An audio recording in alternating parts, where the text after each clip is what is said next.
Are you a hockey fan? Love collecting memorabilia from your favorite players and teams? Then it's time to join 506 Breaks. Every week, we bring you exciting events packed with signed jerseys, pucks, picks, high-end cards, and more. From Montreal Monday to Toronto Tuesday, or the new Rising Stars event, there's always something for everyone. And for just $5, you can score big in our $5 Headliners event.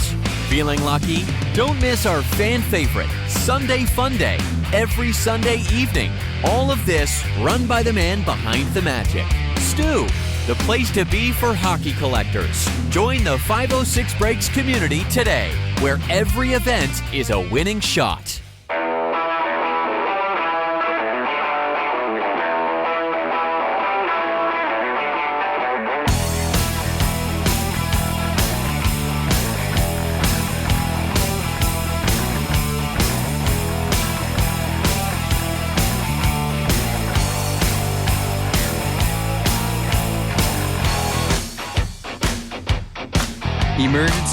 Emergency pod.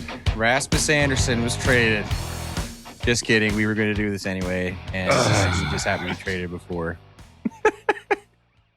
Not to who I thought. Yeah. I don't know what I thought. I didn't have them. I didn't have them on the list. I didn't have them on my list, yeah. The only reason I did was because I had listened to 32 Thoughts, which was recorded in Moncton, the last episode. Yeah. And he mentioned Vegas as a team that he could see Rasmus Andersson going to. And so I was like, oh, okay. And then I'm like, of course, because Tyson already made this joke before we recorded because the Golden Knights are the Dodgers of the NHL. They're just in on everybody, and they're probably going to get them. Somehow they'll land Panarin too. Yeah. I can't wrap my head around how. Like, I'm aware how. In this case, it's salary retention. It's here's another player, right? Here's some draft picks, but that doesn't help you with salary. But like, you somehow convinced Calgary to retain salary as well. And it's like, so you can squeeze this in. This is insane.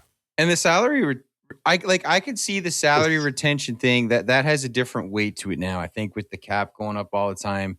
Yes, I feel like that became like when the cap wasn't moving. There was so much, like there was value in you give a guy a pick just to keep some money on the contract. So to see it kind of now, I can understand how it's expiring contract. Exactly. So I they can understand. They want to do more at the trade deadline. Right. And so I can kind of understand it. But yeah, I was just like, of course they would get them to retain. Now, does this feel like a big rental to you guys? What's the status of Pietrangelo? I don't think I don't even think he's coming back for the season. Playoffs. No, I think the season's over, right? Is it career over, do we think? Well, and that was, it's pure speculation, but it sounded very don't know. So if it's the end of Pietrangelo, I could see a re-signing. Yeah. They got Hanifin also to kind of fill that role a bit. But yeah, I never know with Vegas because they've basically been clear with saying we have no attachment or loyalty to anybody. We'll just get big names in here and we'll fire them out just as fast. So yeah, I don't know. But yeah, to your point, I feel like this is more like a this season thing. But yeah, if Pietrangelo isn't coming back, then because I think I have not looked this up, but I feel like Pietrangelo's deal is like 8 or 9 million or something like that. I honestly don't know. Because the other tricky thing now is Vegas can't Vegas like they used to because of the cap that applies to the playoffs. Yes. So Mark Stone is having a normal season. It's a miracle how healthy he is. Straight up miracle. Amazing. But yeah, I don't know. I mean, I think the West is also just in general, like, you know, you look at the Hughes deal, and it just feels like an arms race in the Central for sure, but in the West overall, it's like, okay, well, you know, everybody's loading up, so we got to load up. So of course it's Vegas. I was quite happy to see it's not Boston. But me too. But I assumed it was going to be Boston. Yeah. But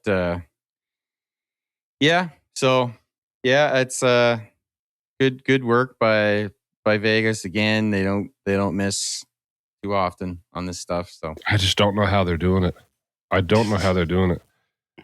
Now, in the case of players often having to waive a no trade to go somewhere, is Vegas just an easy location / team to say yes to? You know what I mean? Like, yeah, sure. Like, I'll go to Vegas. You know what I mean? Like, I don't know.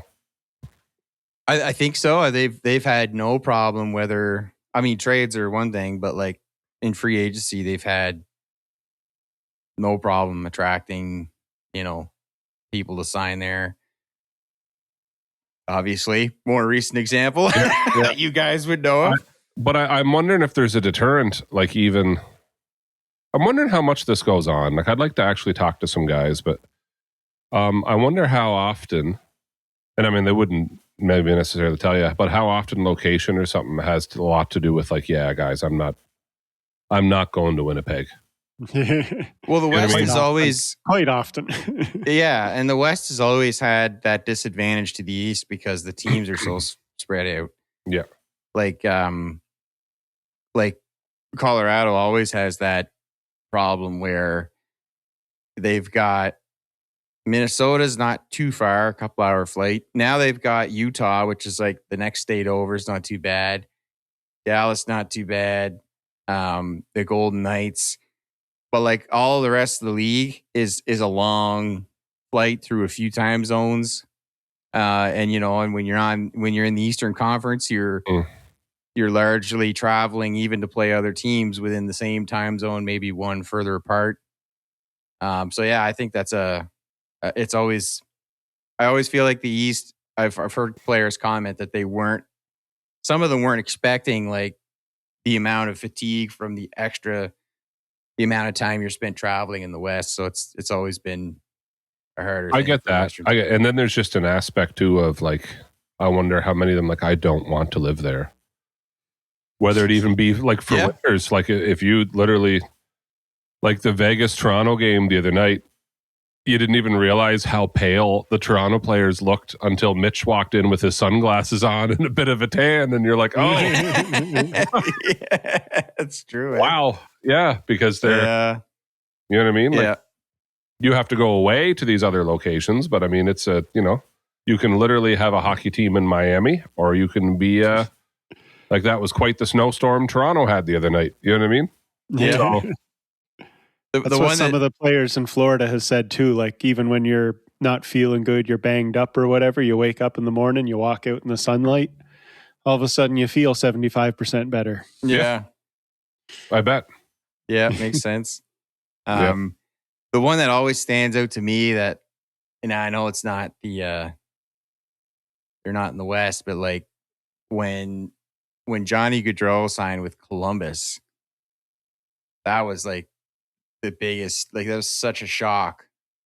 You know what I mean? That a big name like that had signed with the Blue Jackets, and like they're in the Eastern Conference, but they're kind of like, they're really in Central America, right? So it's like, you know, they're kind of away from everybody else too. But anyways, I get that.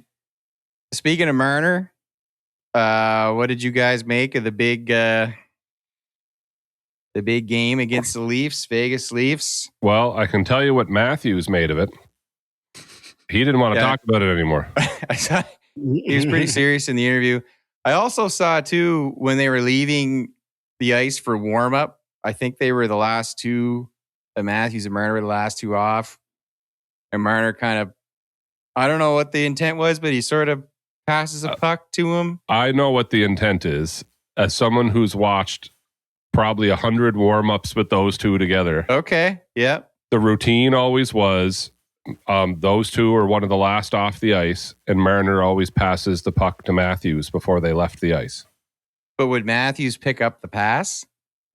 Normally he would. He didn't this time. He did. But it was kind of like, oh yeah, these two are the last two off the ice, and Marner looked over, and this puck comes whizzing by Matthews' feet, and I don't know if he saw it until it went through his feet, because it seemed like Marner was going down the tunnel when Matthews did look over, kind of like, was that Mitch? You know what I mean? Yeah. I mean, I wanted to win it. They lost in overtime, but man, it was a good game. It was a really entertaining game to watch, regardless. In general, get a hint of what's going to come up on Friday. Oh, yeah. With Marner getting booed in the home rink. He's going to get booed like crazy, isn't he? Yeah. It's going to be nasty. I was listening to 32 Thoughts, and Elliot Friedman was like, I'm not sure what they're going to do. I'm like, come on, man. They're going to boo him the whole time. They're going to boo him. The question is, how much worse than that will it get? Yeah. And I don't know that they're going to carry it on for years. I'd like to think not, but like, you're not going to get to see him very often. So like, I'm assuming it's going to go down. And like, listen, I was upset he left, but I'm over it. I know that might seem dumb, but it's like, all right, can we move on to other things? Do you know what I mean? Like the media there was getting, oh my gosh, like even Amanda was almost like yelling at the TV, like, okay, we get it. They're playing Mitch for the first time. Like, wow. They'd come back from commercial. It's a different panel. Oh, they're talking about Mitch. Like it was just constant. Wait for Friday when it's the national broadcast. Exactly. It's going to be insane. I hope it's as good of a game as this one was. It was a good game though. It was a very good game. So I just want to say, game on that road trip. Yeah. If you want to recap the first two while we're at it. Okay, I was going to set you up for that. I was going to set you up. I wanted to point out that I don't know where it is, but I feel like there's footage of me in this podcast in the fall saying like, I'm just saying, 2019, Craig Berube with the Blues. What happened after Christmas? You did say Right? that. You 100% said that. Now, I'm not saying you should just like, he's going to do, like, that's his thing. He waits till after Christmas. But like, there's got to be something said. I think there's got to be something to be said for how he coaches. And like, maybe it just takes a while for the players to buy in, but when they do, they really do. So this road trip, they played Colorado and then Utah on a back-to-back, which by the way, rest in peace. You can play. There's going to schedule you playing at altitude 2 days in a row, back to back. Like that's pretty brutal. So getting into the hotel at 3 a.m. Yeah, literally. Yeah, so literally. So they come into Colorado and I tried to watch the game and then I mostly fell asleep. So I watched it like the next day. But I mean, I was like, okay, this is not the Leafs that I watched the last time, like at all, like not even close.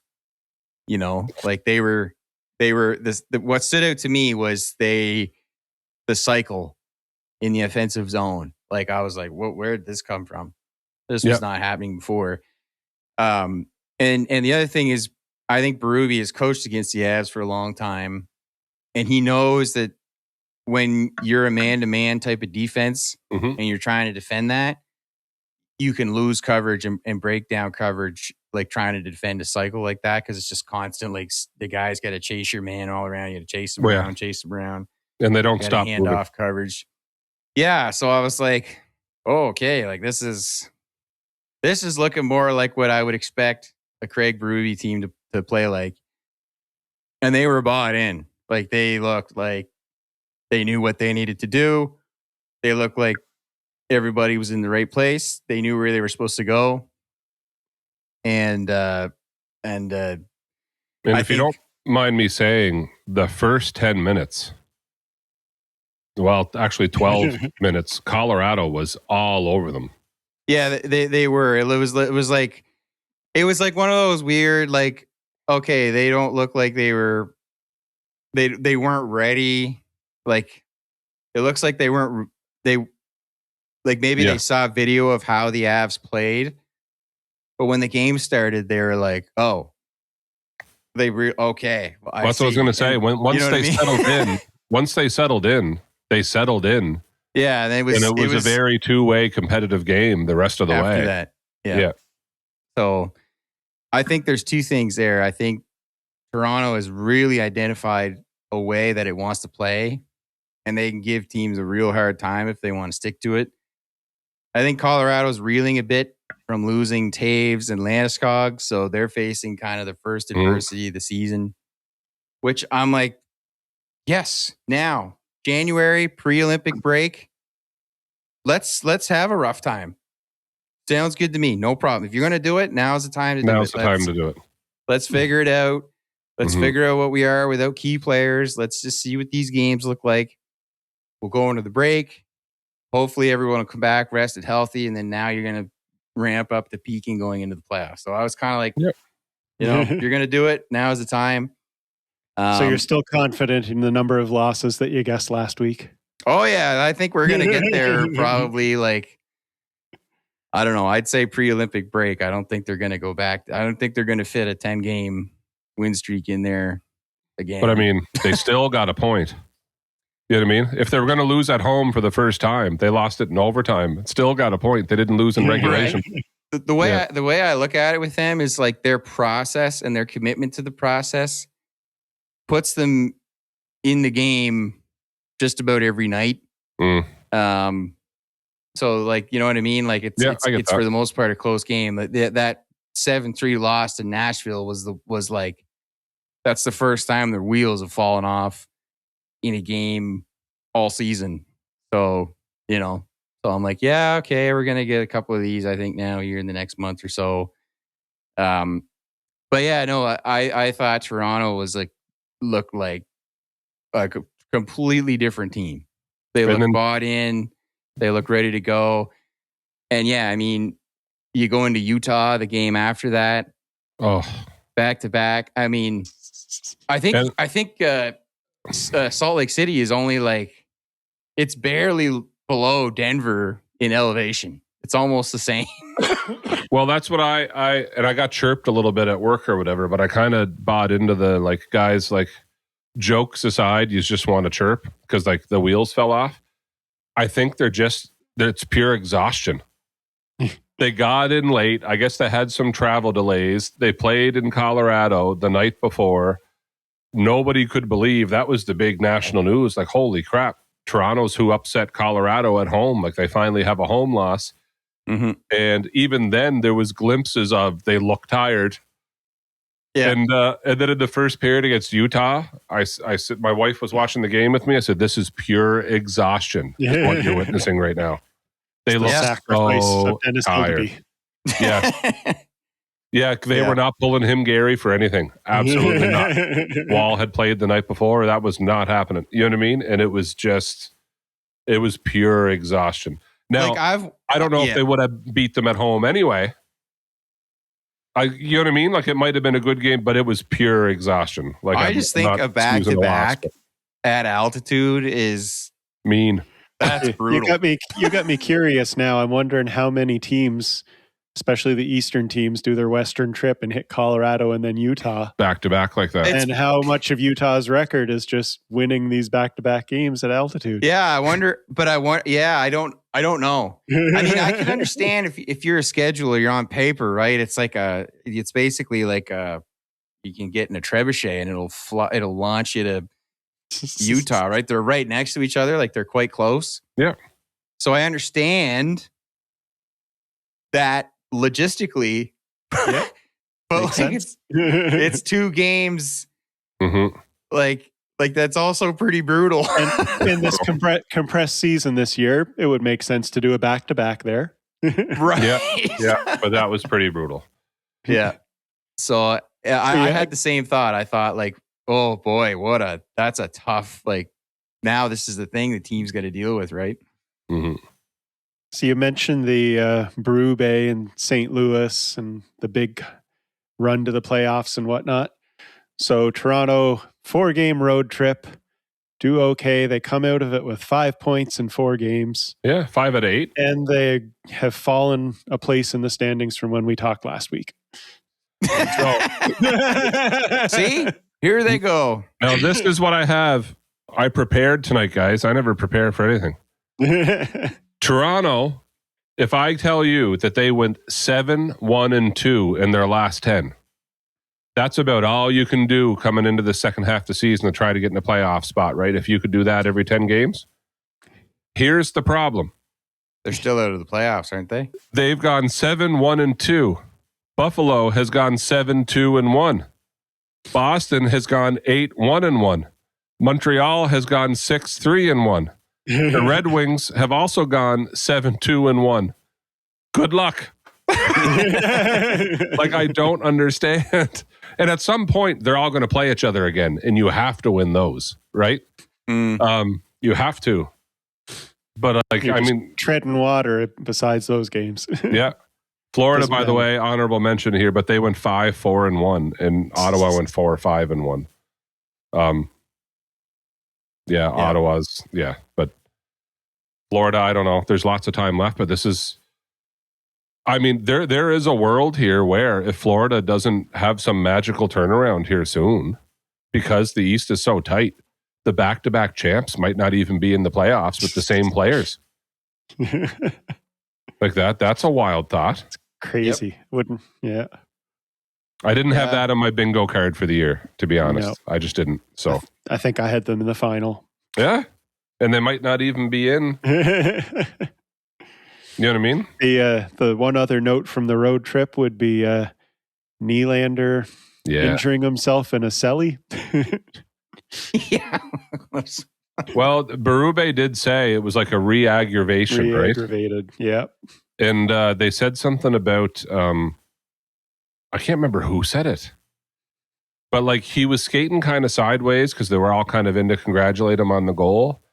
And there was a little hole in the ice or something like that. So you watch him kind of like half trip. Yeah. And fetch up. And when he fetched up like that, not expecting it, he re-aggravated something. Now, that said, we the only thing we knew before when he lost some time was that it was lower body. They didn't tell us what. And then when if you see the side view, Gary, not the view when he slipped, but you know that up ice view? It's like one leg kind of goes right and the other one goes left, and it doesn't look healthy. You know what I mean? And that little like quick. So I almost wondered if it was like groin or ankle because he kind of jolted to one side. And it's like, that would be a re-aggravation you wouldn't want. Yep. Yeah, so. He just kind of went out and skated a lap and said, nope. Yeah, he came back out. Yeah, and it was like, this isn't happening. Yeah. So, and I mean, you wouldn't want to make it worse, but so they go into Vegas, and that was crazy, and it goes to overtime. That was a great game, and it goes to overtime, and they got a point there. And then at one point, I checked in on them against Winnipeg, and I was like, boys. Down 2-0 already. Big comeback win, like character win, like big comeback win to finish your road games off. So I almost felt bad for the Jets watching it. Well, like you think of Scheifele, man, he gets shafted for Team Canada. He's playing really good, and his team is like dead last in the West, and you're like, oh my goodness. No. What a brutal year. I can't figure it out. Like they looked fine last night. They don't look like a terrible team by any means.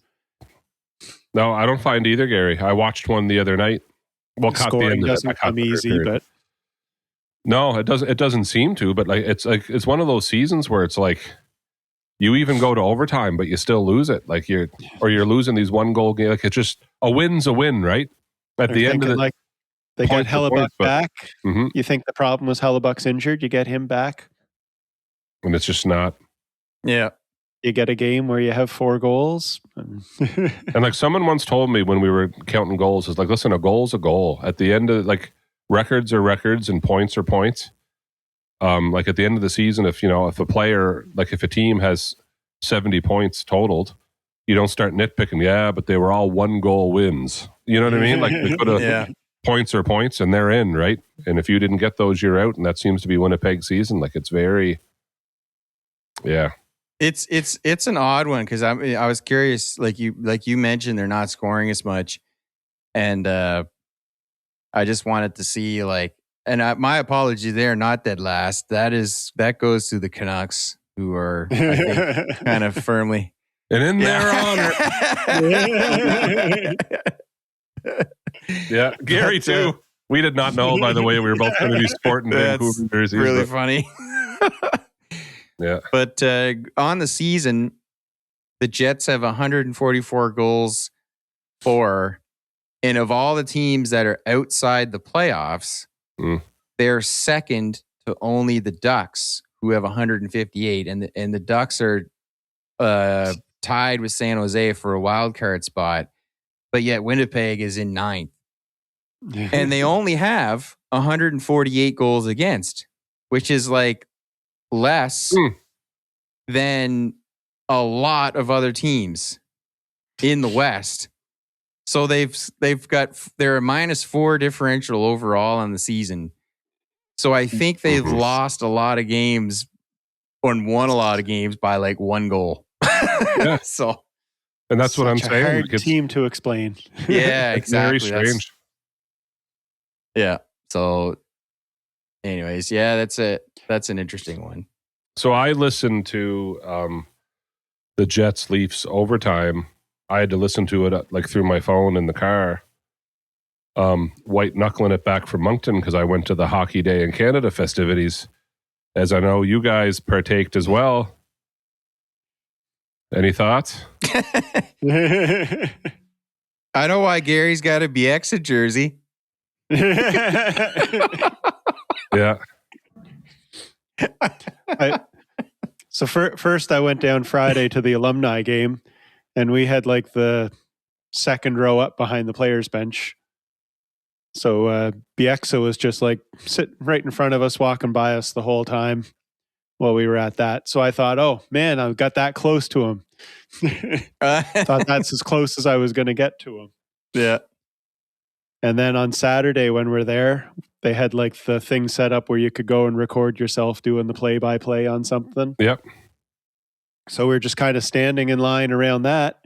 And then they tell us, oh, we're going to shut this down in 10 minutes. Kevin BX is going to come do an autograph signing here instead. And we were already up near the front of the line at that point. It's like, awesome. And Caleb, my son, happened to be wearing the BX jersey. Oh, nice. No way. Oh, nice. Which was my jersey, and it now says to Caleb. To Caleb, your friend, Kevin Bieksa. Not your jersey now. I guess we should explain too. I mean, I'm assuming if you're listening to this podcast, you probably know, but the Hockey Day in Canada was in Moncton over the weekend, and so all the Sportsnet crew was here. Elliot Friedman and Kyle Bukauskas recorded 32 Thoughts downtown on Thursday. Elliot was at the Wildcats game. He was beating that drum. He was beating the drum there. He took out a lot of aggression. I had a good view. He took out a lot of aggression on that drum. He was like, F them kids.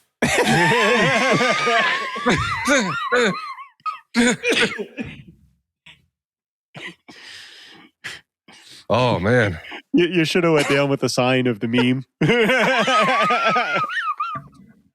If I had a thought about it in time, I really would have printed that bad boy off. I guess, like, lest anyone think otherwise, the meme was kind of, like, not great. But it's just the fact that he shared it. Well, we had someone call us out on TikTok and we're like, this is not that funny. And someone else commented on it, no, it's not. And it's like, I don't think you realize we're not laughing at the meme. We're laughing at it. We even shared it by mistake. Anyway, we had a couple naysayers, but way more likes on that one, so that's fine. Yeah. Anyways. Yeah, I thought you were going to say, to explain, you guys used to always comment how Bieksa and I look so much alike. That's where I was getting back to. When I saw the picture of Gary with him, I said right out loud in front of everybody, I was like, oh my gosh. So like the world did not implode, but they're in the same place at the same time. Like, I don't know what to do with this right now. So I wanted to ask, like, did no one comment on it? So we sent the boys up first, and like, he was awesome with the boys. He probably spent like 4 or 5 minutes up there with them, signing the jersey, pictures. He was talking to them who's going to win the Moncton game tonight. Yeah. And they had the mics up there and stuff. So got the kids to hold the mic and answer in the mic and everything. That's awesome. So then, it was a huge lineup. So by the time I went up, I sat down, he said, so we're going to be working together, eh? And I was just like, yeah. I said, I'm just going to take a quick picture with you because that was my kids there and I just want to get out of the way and let somebody else come. He's like, very best. I see. And we'll post that picture right now. And you can all see the comparison, see what we're talking about here. See what we're talking about. See, now you did better than me. I had on the gray beanie, and so did he. He had on a Wildcats gray beanie. Now I've been sick for 3.5 weeks, so I probably look like a ghost in the picture. But okay. And for now, folks, honestly wanting to see, now I'll post the real one right now. There you go. I just was laughing because it looked like you're both sitting there like, yep, 2 grown men who don't know each other sitting here with microphones getting a picture together. Exactly. And that was pretty much the vibe I went for. You know what's funny, Gary? And you were smiling and he was kind of smirking like he wasn't showing teeth or anything. You know what I mean? I saw that. But Amanda looks at the picture and she zooms in and she's like, you know, you guys always said this, but they really do kind of look alike. Like they have the same. I'm like, I know. Like we're not making it up. I'm making it up. And smiling with my mouth open and showing my teeth is something I have had to learn to do over time because my natural thing is the exact same smirk that he had on. Me too. I get you. Too funny. Well, I tell you, you did better than me. I would have made it super awkward, and I would have been like, you know, some people say we look alike, and I would have did the whole. My name's Bourque too. I would have did all that whole bit, and it either works or he's just like, okay, weirdo, see you later. Yeah. But no. We ran into Osmac for a second there out. Oh, yeah. Outdoor rink, but all the boys recognized him from was like, you got to tap that app, that commercial. Because they never actually watched the. Oh, man, the whole Blue Jays run, that commercial was on every single commercial break. Tap the app. Yeah. Yeah. Wow. Yeah, we didn't, we weren't downtown for too much of the stuff going on, but we went to the Wildcats game the following night, and my little fella was in the Timbits Parade of Champions where all the Moncton minor, the not just Moncton, but all the U7 teams around here, they go out parade around the ice. And that was pretty cool. They had a lot. They crammed a lot of kids in there. They did. They really did. I was like, we were sitting there like, I don't even want to be down there right now. I don't know how. Real parade. Yeah. But the place was pumping. Like the noise. Yeah, it was good. Saguenay was in town. They're I think they're number 1 team in the Q right now. Yep. Or at least in the division. And Moncton kind of, I think there's a couple goals they would have liked back, so the game could have been a little closer, but they came back towards the end of it. If they had played the third period, if they had played that way, the other 2 periods, yes. Yeah. But it was funny because we were talking with 10 minutes left. Amanda's like, do we just leave to avoid the traffic? Like it was starting to snow when we came in. And I said, I'll make a deal with you. If they don't score in the next 3 minutes, let's go. 30 seconds later. And then they scored again. It was like there was still 5 minutes left. It's like, oh, we got a game now. Yeah. Yeah. Yeah, but couldn't quite get her done. But yeah, it's not normally that packed, and like that, like the crowd was pretty fire. It was fun. It was fun to be part of. Yeah. And yeah, Gary, I know you guys went to the alumni game the day before. Yeah, it was cool. There was the alumni game. We were sitting right where the players walk in and out of the bench. So at the beginning of it, they had the kids come out with the flags on the sticks or whatever. And there was a bunch of kids around there. And when the players are coming out, all the kids are yelling, "Can I have a stick? Can I have a stick? Can I have a stick?" So anyways, Heather and I are just sitting there watching, and game's about to start or whatever. And we look over at Caleb, and he's holding this flylight stick in his hands. And we're looking at him like, "Where'd you get that?" Yeah, you steal that? He's like, the kid that was doing the flag, he walked by and said, "You want my stick?" And he gave it to me. So Heather and I are sitting there. We're like, "That's like $180 stick. There's no way. We're going to find out who his parents are." Yeah. So we're sitting there for like an hour and a half, just like, what are we going to do with this? What? And then he goes to pick it up at the end of the game and realizes there was tape in the middle. It's broken. There it is. Like, okay, fine. You're thinking like, this kid's going to go back to his This kid just gave away his $180 stick. His parents are going to come out here screaming at us. What did you do? Yeah. Where's your stick? Oh, I gave it away. Go figure. Oh, dear. Yeah. It was that's funny. The alumni game was a lot of fun. Yeah, I was looking at the list of players. Like I saw, like Francois Beauchemin was there. A lot of them I didn't know. Ference was having fun with Bieksa because they were on opposite teams, right? So he'd like sneak up on him, and every time Kevin would go to try and do something or whatever, he'd just like poke it. Yeah. They're teasing each other all night. That's funny. Yeah, that's good. Yeah, the Avenir Center is nice, man. It's a nice place to host that kind of stuff. Like the whole setup, I thought was good. It's kind of neat that we have a venue like that to host that type of thing in New Brunswick. Like I thought it looked nice. Traffic was a nightmare, but it is when nothing's going on, let alone when a lot's going on. Yeah, but it was pretty well managed. Like they had that road closed, but they didn't tell you it was closed till you got down there and it was too late and you had to turn around. Like there's no time. You're just looking for parking and you're like, oh, so we can't drive by okay. Yeah. Yeah. You were telling me about this. But other than that, it was so I debated whether to tell it or not, a little story, but so our team was supposed to play on the oval on Saturday afternoon.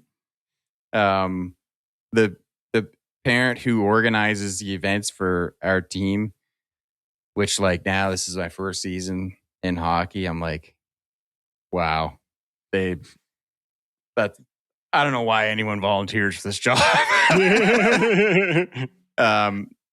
But yeah, so she had shown us an email from a couple weeks ago saying it was an email from a event coordinator for the city saying we've picked a few teams and your team is one of them to play for Hockey Day in Canada on Saturday, play in the afternoon. It'll be part of the national broadcast. Like it'll be kind of going on and they'll be showing some of it and kind of in the background. Yeah, exactly. Like they'll show some clips of it and like Wild Willie be out there and all this stuff. And we were just like, if people don't know, but Sportsnet had their cool open back trailer set up and they were filming stuff in there, but in the background, no matter what they're reporting, you could see kids playing and stuff, right? Like that was Yeah, that was part of but from my understanding, they were like going to have like actual camera shots on it and stuff to they had crews out there. Yeah, B-roll, getting B-roll and stuff and getting shots. Yeah. All that stuff. So we were like, oh, awesome. So we all told the kids and they were excited and everything. And then 2 days ago, or I guess it'd be 3 days ago. So she messages on TeamSnap, which is our chat app there, or whatever, and with a screenshot of emails that she had with this coordinator. And basically, there was 2 event coordinators, I guess, that were planning stuff at the same time, and they didn't talk to each other. So it got double booked. So I don't know I'm not sure who the other teams were, but ours get the boot. So basically, we were told, like, now you're not doing anything. So they said, like, we understand the frustration and we're going to figure something out, like, to make it up to the kids, stuff like that in the near future. So who knows with that? Probably just free tickets to a game, I'm assuming. But yeah, it was pretty disappointing. And it was one of those things that it's like, I shouldn't be upset because it wouldn't have happened. It's not like, you know what I mean? It was like we were lucky to get that in the first place. But then to have it taken away, it's like, I shouldn't be upset, but I am. Just because it's like... You're allowed to be on that one. That's, you know what I mean? It's like, well, now you've set us up for disappointment for no reason.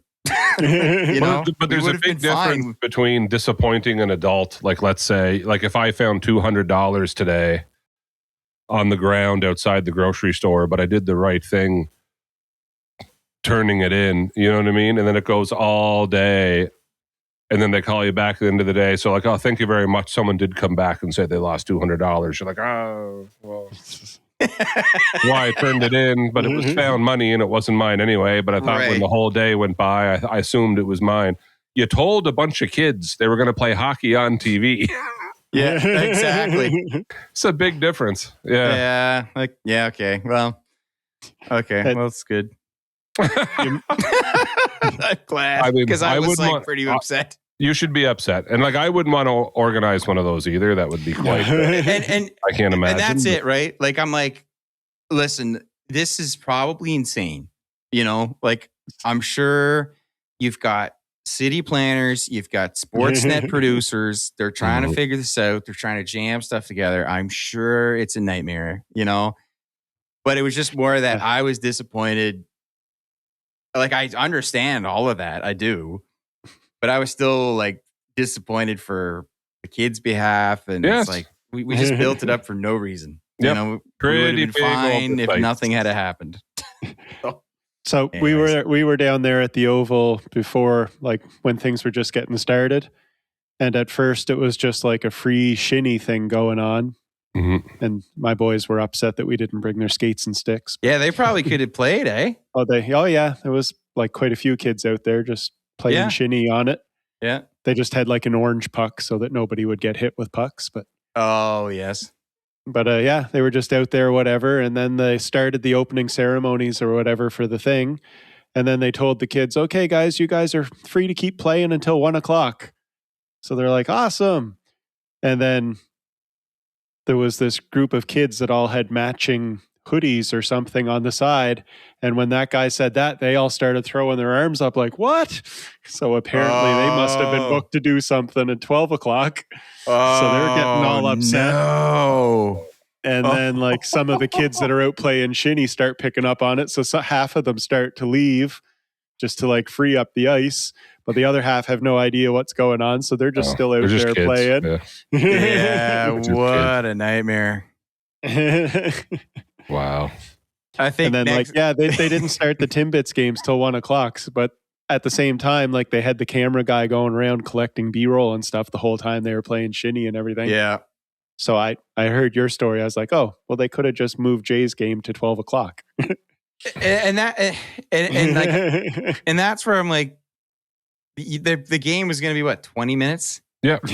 Like you're going to like, can you just not, I see that there's public skate going on. Like, anyways, you know, I don't know. Again, I don't want to be too critical because it's a job I wouldn't want. And I'm sure it's insane. It was also quite funny watching the Zamboni come out and try to surface the ice while it's snowing. He like does one path and then it's just by the time he's done, it's instantly covered in flakes and white again. I saw the clip of the Zamboni out there, and I'm like, how does He's that just even going work? around and he turns back around and you can't even tell where he went. was. Yeah.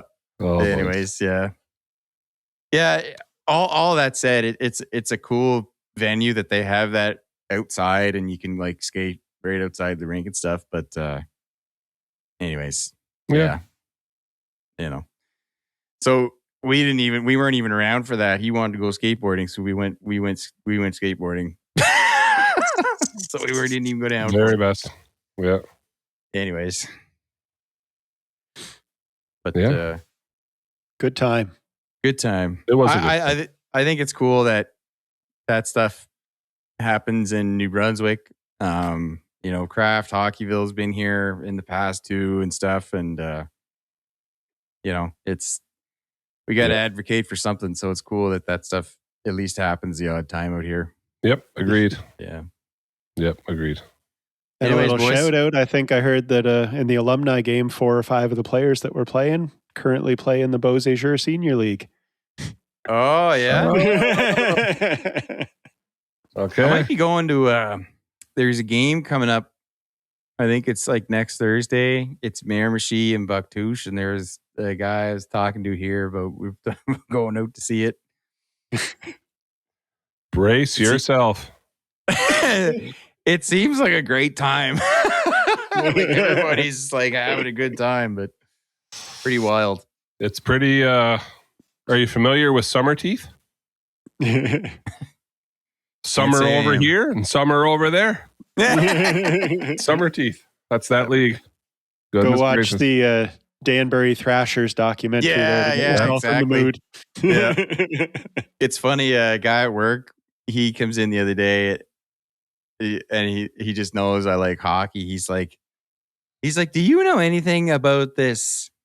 It's like BHSL or BSHL or whatever. And I'm like, oh yeah, I do. And he's like, do they play hockey or do they just fight? There is some hockey.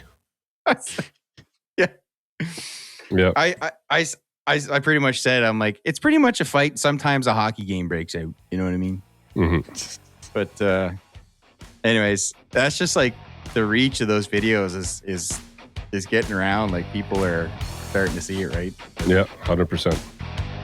So good old senior hockey. Anyways, boys, unless you have something else there, I think we'll wrap her up for this week. Yeah.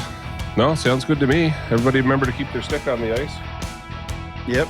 And we'll see you next time. See ya.